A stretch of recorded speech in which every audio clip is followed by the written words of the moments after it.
Vernice rossa sulla porta del Palazzo della Regione a rappresentare le ferite inferte al territorio dalle grandi opere, le transenne strappate al cantiere di fronte alla ferrovia a murare simbolicamente l'edificio e una lapide sulla quale troneggia il libro dato alle stampe dal governatore Luca Zaia, Adottare la terra. Dopo anni di serene richieste si inalberano i rappresentanti dei centri sociali veneziani. È giunto il momento di protestare con veemenza contro la politica delle grandi opere messa in atto dalla Regione Veneto.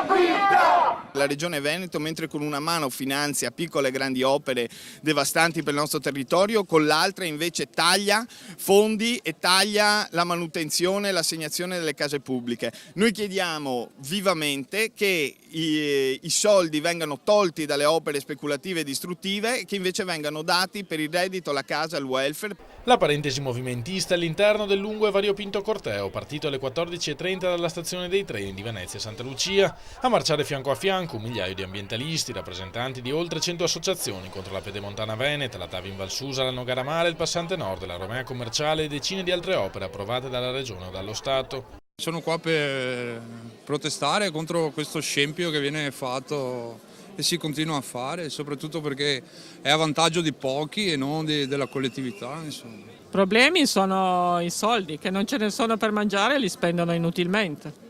Noi avremo bisogno di tante altre opere, come le scuole, gli ospedali, gli anziani. Notoriamente le grandi forze politiche hanno altri interessi a cui tendere, l'interesse delle grandi imprese, l'interesse dei progetti di finanza che significano territorio devastato dalle grandi opere. Molto probabilmente questi sono i loro interessi. Dal benavere al benessere. Benessere. Stare bene con se stessi, con la natura, con gli altri, soprattutto valorizzare le relazioni e le cose che contano davvero nella vita. Meno merci e più beni e più valori e più valori che abbiano una qualità.